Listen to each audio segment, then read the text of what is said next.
got me bent. Came a long way, nigga, I did it. They wasn't jacking me, swear it was crickets. Don't even know how I did it. Man, I've been waiting to watch this video, man. Y'all see the title? You already know what we finna get into. I ain't even gotta say too much. Marso Mafia, the gang, let's go. La fuga de los reos secuestradores, hubo una fuga masiva de reos, todos sabemos. Debido a en esa fuga masiva se fugan 2 reos de los secuestradores de mi hija. Uno fue recapturado, pero uno aún sigue libre. A raíz de eso, yo también pedí seguridad en lo que este reo fuera recapturado, que hasta fecha no ha sucedido. Miriam Rodriguez is a mother who tragically lost her daughter to the brutality of Mexican cartels. Bro, this woman is a G. I'm not even about to spoil anything for y'all, but the respect I have for this woman is off the charts, bro. Pain and a thirst for justice, Miriam transformed from a grief-stricken mother into a vigilante activist. This is the powerful story of a mother who relentlessly pursued 10 cartel members responsible for the death of her beloved daughter. Let's dive into the life of the main character of this tragic tale. Miriam Elizabeth Rodriguez Martinez was born in 1960 in San Fernando, Tamaulipas, where she lived a seemingly ordinary life. However, due to the ongoing cartel turf wars and violent massacres, most of Miriam's family, including her son, now that's a lot of that's some things that y'all don't realize about these certain, like, yo, shit there is bad. Like, I'm Jamaican. I remember one of my friends telling me, oh, Jamaica's so beautiful, Jamaica's so no, and yeah, like, those parts of Jamaica are good, but when I think of Jamaica, I think of Kingston, I think of St. Catherine, I think of the government overthrowing that's going on over there, like, and that's not even just in my part of Jamaica. That's in other parts of the world. That's in Cuba. That's in San Fernandino. I forgot what the other place in there was, but that's everywhere. All these countries that y'all think, oh, they're so beautiful, a lot of them have dark undertones to them that you don't even know, bro. That you don't even know, man. Located away from San Fernando, the city was undoubtedly a ticking time bomb. According to the New York Times, San Fernando lies alongside the Principal northbound route within the state of Tamaulipas, which leads to the United States. The area's vast network Mexico, of dirt roads and scrubland provides an ideal pathway for drug smuggling activities. Between 2007 and 2012, Mexico experienced an inclining surge of violent occurrences that led to a 3 times increase in the number of murders. During this time, more than 60,000 lives were lost. God! Oh, 60. Damn. 60,000.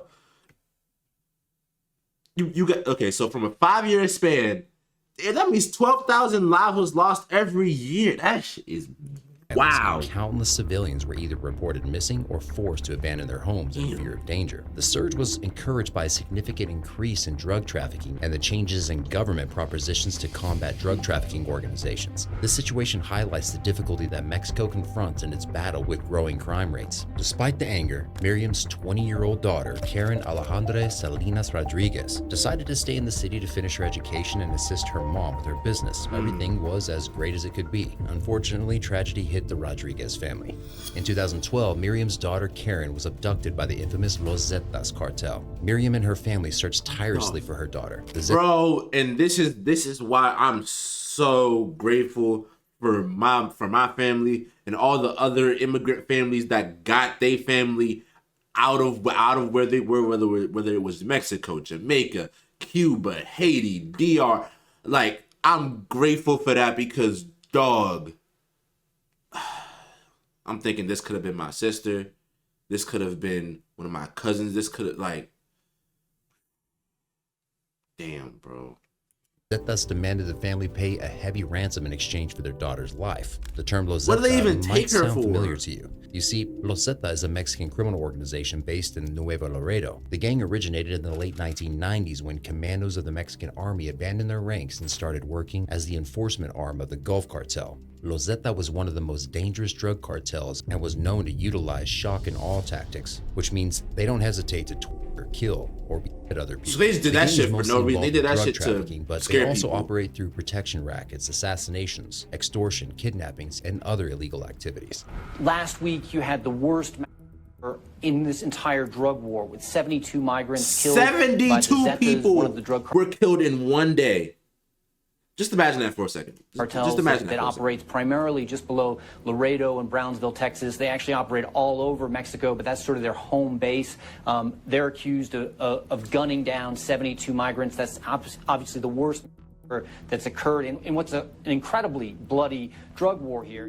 Two cartels that are in what amount to a cartel war now, and they are apparently two of the most vicious cartels in Mexico. So their first instinct is to kill you rather than deal with you. Rather than kidnap you and ransom you, will just kill you. Most importantly, the Zetas are one of the main instigators behind the violent turf wars in Mexico. Now, the Tijuana cartel traditionally ran the drugs business in the city, but the Sinaloa cartel has moved into their turf and taken away some of the business. It means now that the city is at the center of a major and bloody turf war, making it one of the most dangerous cities in the country. Turf wars are conflicts or battles that occur between rival groups or organizations over control of a territory. I was looking at these videos thinking, oh, that's smoke from factories. Nope, that's a bomb that just went off, bruh. Crime organizations, street gangs, and cartels fight for dominance over specific areas to exert influence, power, and control. These turf wars can lead to violent outcomes, mass casualties, and an increase in crime rates. There are many reasons why turf wars happen, but they usually center around conflicts over drug distribution, human trafficking, or gang rivalries. The former notorious Mexican drug lord and leader of the Beltran. This nigga is ugly as hell. I'm sorry. I know that probably ain't the right time, but damn, that nigga ugly. I'm sorry. Labia cartel, Edgar Valdez Villarreal, was also known to engage in rivalry wars with the Los Zetas. It was reported that the Zetas kidnapped and killed Valdez's brother as an act of revenge. Damn. As a result, Edgar Valdez Villarreal captured 4 members of the Zetas, whom he and shot on camera. The video was later on camera. Yo, Young, yeah, nah, yo. That's fucking crazy. Killings against rival gang members, murder. Police say you can hear LaBarbie's voice interrogating these men just before they're arrested.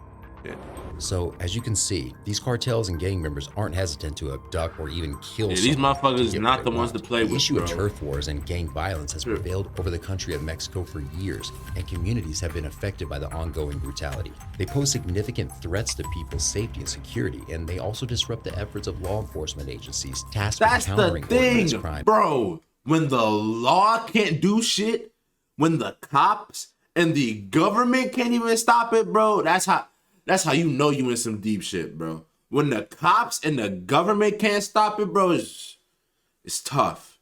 It's tough, bro. Shit clip, bro.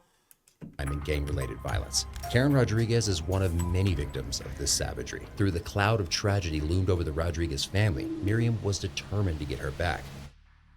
By any means possible. On a fateful day in 2012, 20-year-old Karen Rodriguez was driving her truck through a rural area when 2 trucks encircled her. 2 men came out. I've seen that happen on it was this dude. He was driving like a Toyota Hilux or something. He was driving that junk.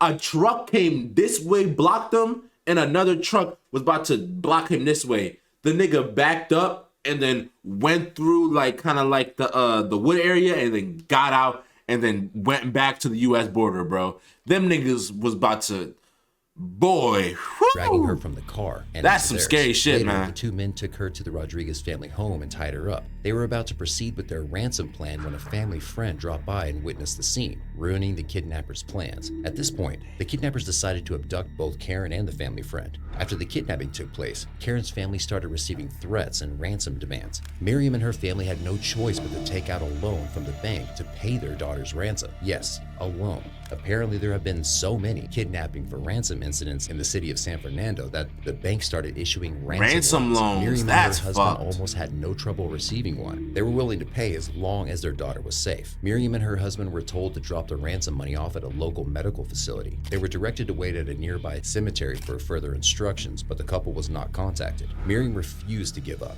She asked to meet with the gang members, and they agreed. The meeting took place at a local restaurant called El Junior. Miriam met with a man who tried to demand more money from her without telling her the whereabouts of her daughter. Miriam couldn't get any information from this person. However, he was said to be wearing a cheap plastic radio on his belt. Miriam reported hearing a constant voice coming from the radio and believed his name to be Sama. The man, Sama, stated that he didn't have Karen, but they could help Miriam locate her daughter for a fee. The challenges Miriam faced to locate her daughter's whereabouts became they over here pump faking, bro. So you had my daughter and then you didn't have my daughter. These niggas pump faking, bro.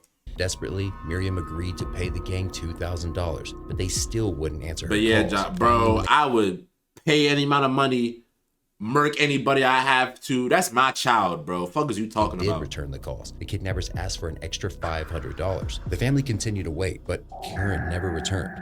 Miriam is now separated from her husband and living with her eldest daughter, Azalea. She knew at this point that Karen would not be returning. The heartbroken mother swore to keep searching until she tracked down every one of her daughter's kidnappers.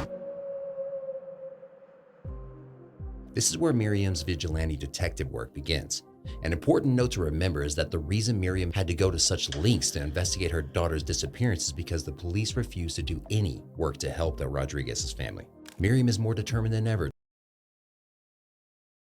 The cops didn't even want to help her. I come to y'all niggas and I tell y'all, my daughter is missing. She has been kidnapped and I'm pretty sure the cartel did it. I need y'all to help me. And y'all say no? The fuck is wrong with y'all? Oh man, that shit pissed me off, These bro. people who took her daughter away from her. But where better to begin than with Sama, the only member of the gang she met with. Remember that family friend who was abducted along with Karen? He was actually released shortly after his abduction because he wasn't worth anything to the kidnappers. Miriam managed to press him for the physical description of his captors, which was enough for Miriam to confirm that Sama was involved in her daughter's disappearance. In this day and age, almost everyone has a social media account. It's not hard to locate someone, even a notorious gangster. Miriam began scouring the internet to try to locate the face of the man she met at the restaurant. Miriam spent hours and hours searching Karen's profile for the slightest hint of anything related to her kidnapping. While browsing on Facebook, she eventually stumbled upon a picture of a man who bore the resemblance to Sama. He was standing next to a woman dressed in an ice cream store uniform. After conducting a more thorough investigation, it was revealed that the uniform belonged to a store in Ciudad Victoria, which was nearly 2 hours away from her location. She drove. Immediately recognized him from their meeting at the El Junior restaurant. Miriam located the ice cream shop and began stalking the store on a regular basis.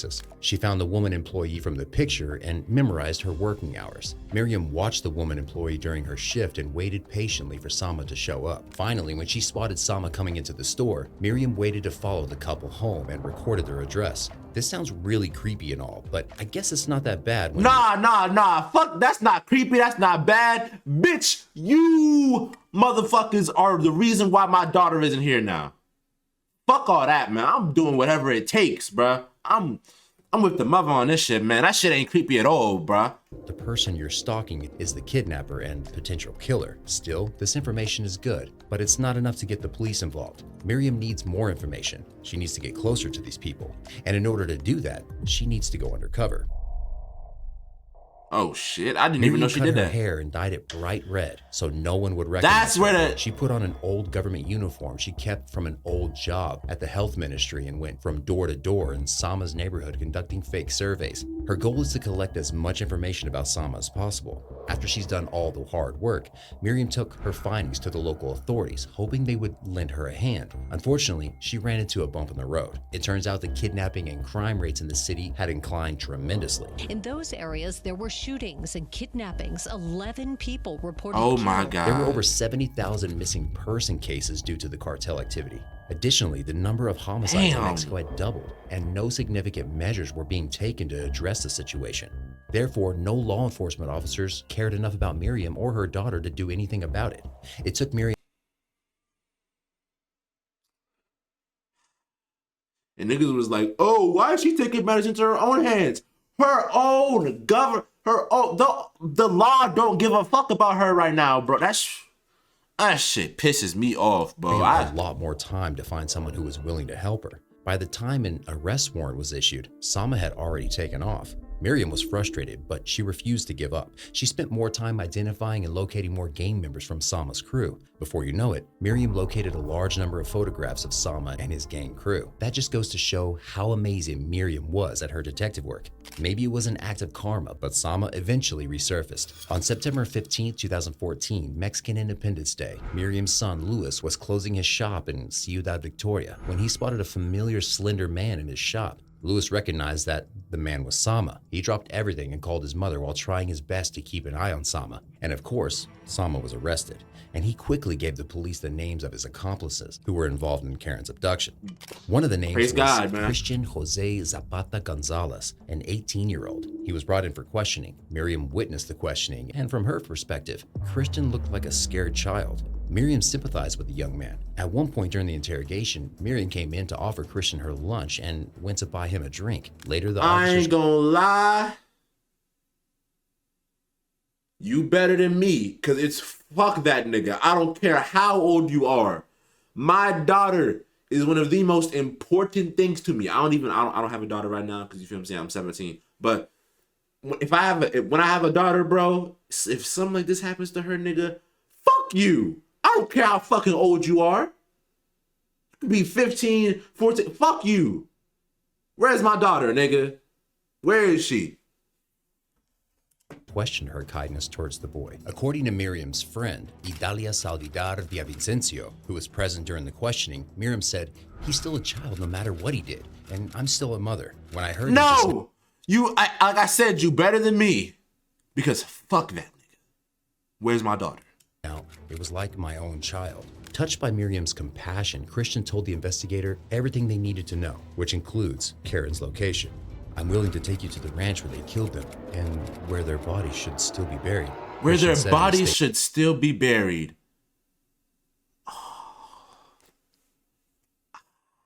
I was really, really hoping that this story would because I haven't watched, I know who the mom is, but I haven't seen some of this in a while. I was really hoping that the daughter would still be alive, bro. Damn. Statement to the police.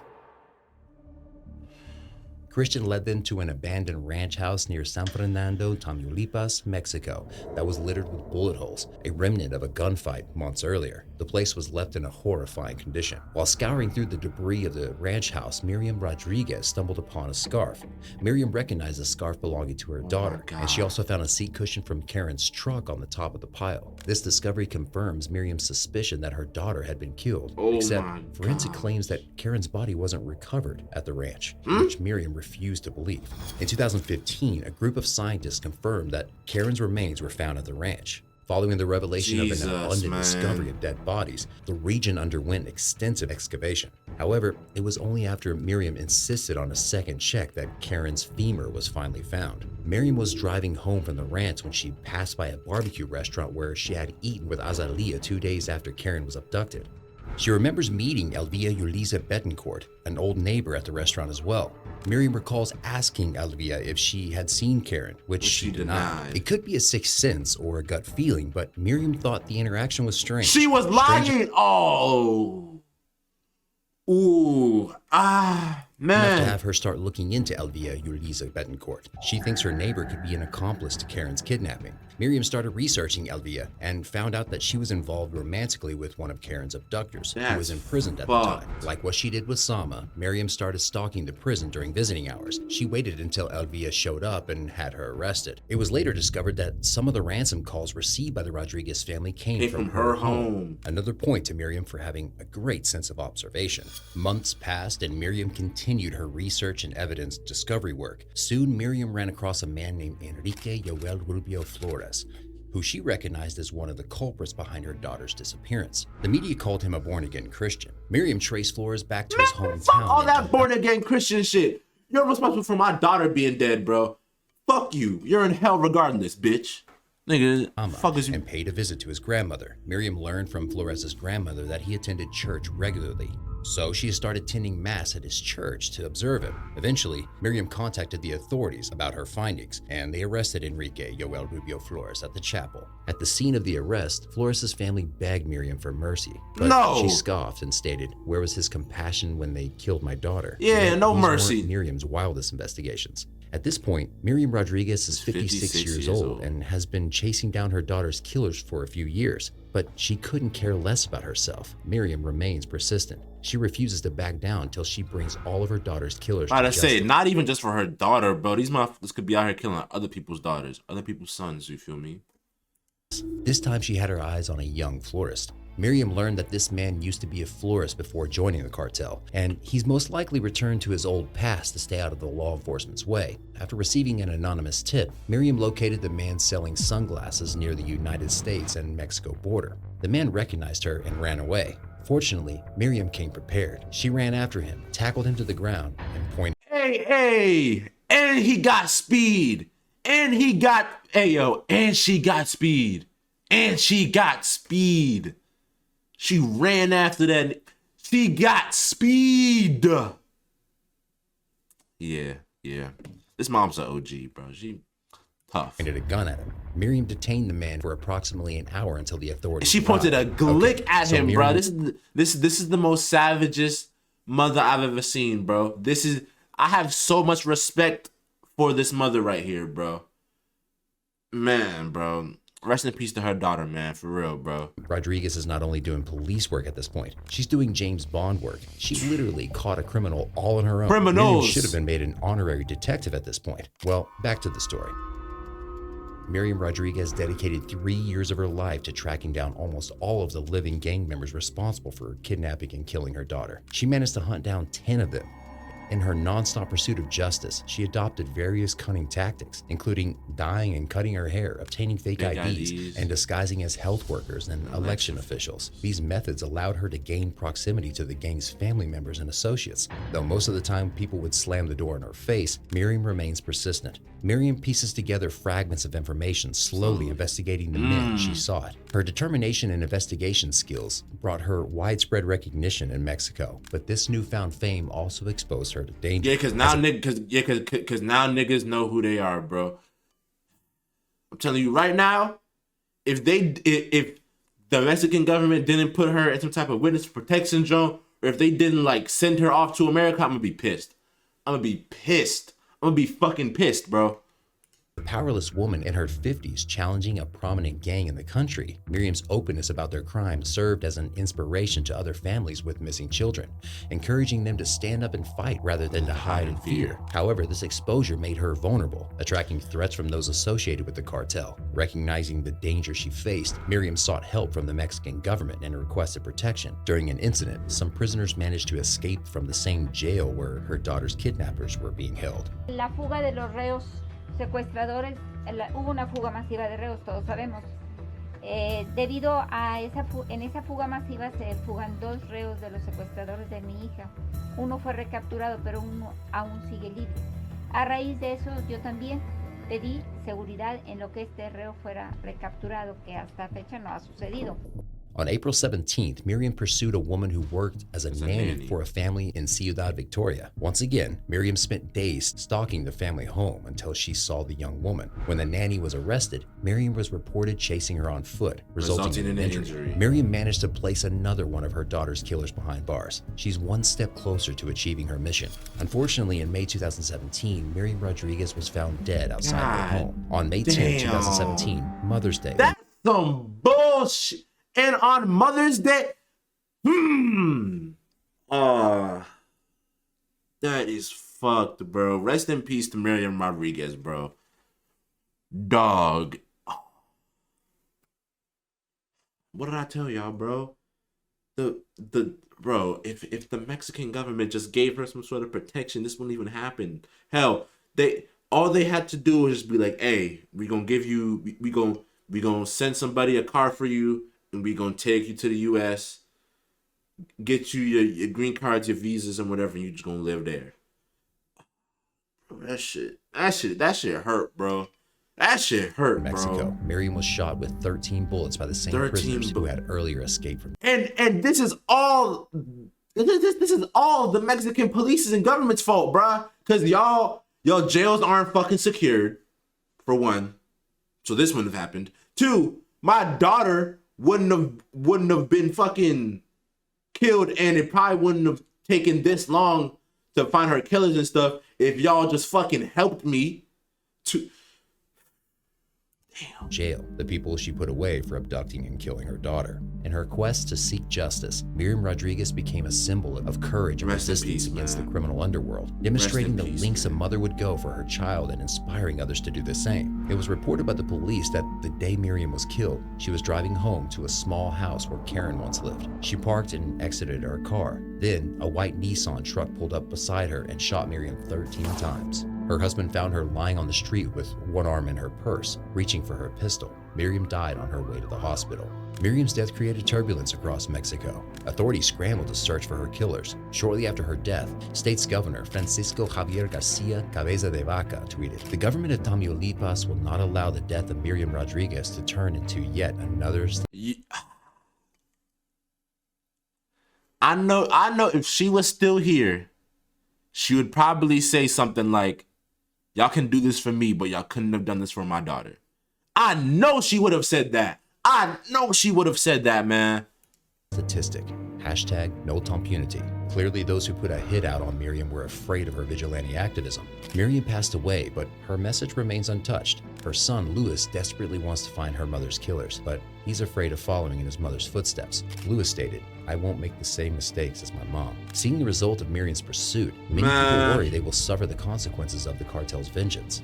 Though, without a doubt, there are people who are actively pursuing justice in honor of Miriam. Miriam Rodriguez's story is a reminder of the risks and challenges faced by those who dare to confront powerful criminal organizations. Miriam is viewed as a hero in her hometown. She's a hero to me. Dedicated to her at the center square. Miriam's commitment to seeking justice for Karen did not end with her death. A month after her passing, authorities received a crucial tip from Miriam, leading to the arrest of an anonymous woman in Veracruz. The police pursued the mother as she attempted to escape San Fernando in a taxi with her son. Shockingly, it was revealed that Karen's captor had subjected her to severe beatings while suspending her from her wrists. Before her death, Miriam Rodriguez had established a group called Colectivo de Desaparecidos de San Fernando, the Vanished Collective, and their purpose was to help others find their missing relatives. Over 600 people had joined the group, but after Miriam's murder, membership in the group started to decline out of concern that they would be the cartel's next. Damn, I thought membership was gonna surge. Led by Miriam's son, Louis. Since 2017, crime rates have accelerated in Mexico, and cartel violence has expanded rapidly. In 2020, the police chief, Omar Garcia, suffered 3 gunshot wounds by the Jalisco New Generation cartel. Additionally, the same group was responsible for committing a brutal massacre at the drug rehabilitation center in Guanajuato, resulting in 26 deaths. Damn. It goes without saying that Miriam Rodriguez is not a woman of violence and vengeance.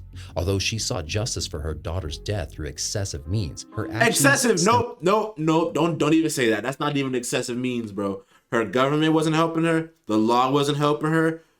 Most people weren't helping her, bro. This is what you gotta do, man. From love, grief, and uprightness, Miriam fought for her daughter, Karen, until her last breath. Through her story, we hope to inspire people to stand up against injustice. But most importantly, we want everyone... And that's a mother who really, really, really loves her daughter, man. Because a lot of y'all mothers wouldn't even do that for y'all kids, man. Let's keep it a buck. But, man, it's been your boy MarsothaDon. Rest in peace to Karen Rodriguez. Rest in peace to Miriam Rodriguez. For sure, man. For sure, man. I hope y'all doing good up there in heaven, man. For real. I love y'all. For real. Stay safe. Seriously. Especially if you're watching me in places like this. Jamaica, Cuba, certain parts of Puerto Rico, DR, Haiti. You feel me? Stay safe, man. I love y'all. 100K on the way, and I'll see y'all in the next video. Peace.